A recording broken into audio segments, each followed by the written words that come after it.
중간에 잘렸습니다.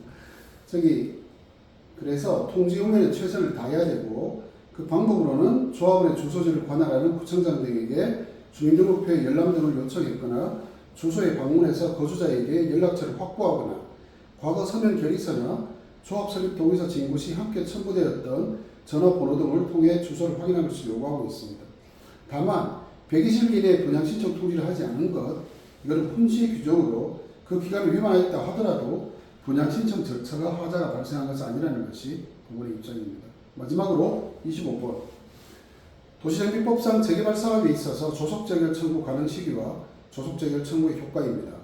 갑은 비대위원들을 모아서 사업시행 인가 고시가 되었으나 현재 재개발 시장이 침체되어 있는 것을 이용하여 조속한 재개를 청구해서 조합에 부담을 주기로 결의하였다. 다른 비대위원들 한 명이 도시정비법 73조 1항은 관리처분계획 인가 고시일 다음 날부터야 손실보상에 협의를 하고, 그 협의가 안 되면 그 다음 날부터 60일 이내에 수용 재개를 신청하라고 했는데 이게 가능하냐고 반문했습니다. 갑은 어떻게 답변할 수 있을까요? 위 상황은 분양 신청을 하지 않아서 현금 청산 대상자가 되었을 경우에 하나죠. 왜? 현금 청산 대상자가 나타나지 않으면 이런 조속 재결 상황도 없기 때문입니다. 자, 우리 토지보상법 30조의 조속 재결이라는 어떤 그런 재결 신청의 청구 제도를 한번 알아보면, 사업 인정 고시가 된 후에 협의가 성립되지 않았을 경우입니다. 이걸 잘 봐야 돼요. 사업 인정 고시가 된 후에 협의가 성립되지 않았을 경우에 토지 소유자와 관계인이 사업 시행자에게 재결을 신청할 것을 청구하는 것으로, 사업 시행자는 토지 소유자와 관계인에게 재결 신청의 청구를 받았을 때에는 청구를 받은 날부터 60일 이내에 재결을 신청해야 된다는 조항이 있습니다. 근데 잘 봐야 될 것은 협의가 성립되지 않았을 경우라는 조건입니다. 그래서 도시정비법 사안에서는 개정된 도시정비법 73조 1항에 따라 관리처분계획 인가 고시일 다음 날부터 손실보상에 협의를 하고 그 기간 동안 협의에 이르지 못한 경우에 조속재결을 청구할 수 있다고 하는 것이 실제 적용 사례일 겁니다. 부칙을 보면요, 이런 부분이 있습니다. 제73조의 개정 규정, 관리처분계획 인가 고시일 다음 날부터야 협의를 하고 협의에 이르지 못한 경우에 이렇게 한다는 것은 이 법 시행 이후에 최초로 관리처분계획 인가를 신청하는 경우부터 적용되죠. 그래서 근데 이런 경우가 있습니다.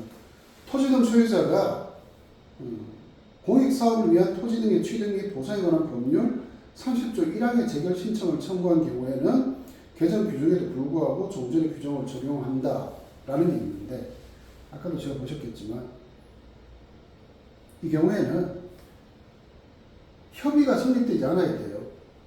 무슨 소린가 하니까 조합이 자금이 있든지 아니면 조합이 보상 업무를 좀 빨리 하고 싶어서든지 관리처분계획 고시가 나고 난 뒤에 협의를 한다는 걸 따르지 않고 조합이 먼저 협의를 할 수는 있습니다.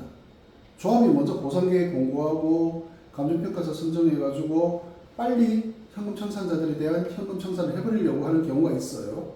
그런 경우에는 관리처분계획 인가 고시를 기다리지 않고 조합이 먼저 협의를 진행할 수가 있다는 뜻입니다. 그렇게 해가지고 보상계획 공고가 있고 감정평가사가 나오고 그 다음 감정평가사의 협의 결과가 나올 경우에는 이미 협의가 한 번 있는 거죠. 그 경우에는 관리처분계획 고시가 있기 전이라도 이런 조속재결 상황은 벌어질 수 있다고 보입니다. 근데 그렇지 않고 조합이 협의도 하지 않고 그냥 관리처분계획 인가도 하지 않고 사업계획 고시가 되고 난 뒤에부터 쭉 그냥 버티고 있습니다.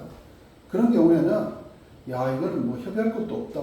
우리가 먼저 재결해 달라고 그냥 지방토지 수용인에 몰려가자 할 수가 없다는 겁니다. 반드시 조합이 먼저 시작하는 협의가 결렬되고 난 이후에야 관리처분계획 인가 고시 전이라도 조속 재결 신청할 수 있다는 뜻입니다. 자, 여기까지 해서 어떻게 보면 순서가 거꾸로 됐는데요.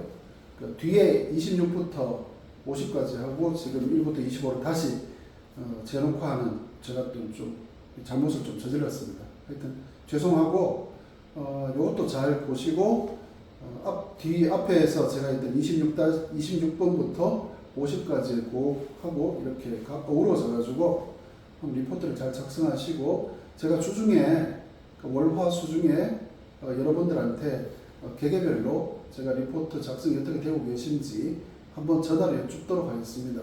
한 주 안 보니까 이게 리듬이 좀 깨지네요. 요번 또 다가오는 또 토요일은 보니까 우리 김병환 회장님께서 100명 막 이렇게 막 예약하겠다고 하셔가지고 굉장히 좀 떨고 있습니다. 어쨌든 그때까지 건강하시고 저희 그때 또 13일 날 뵙고 또 즐거운 시간 했으면 좋겠습니다. 예, 마치겠습니다.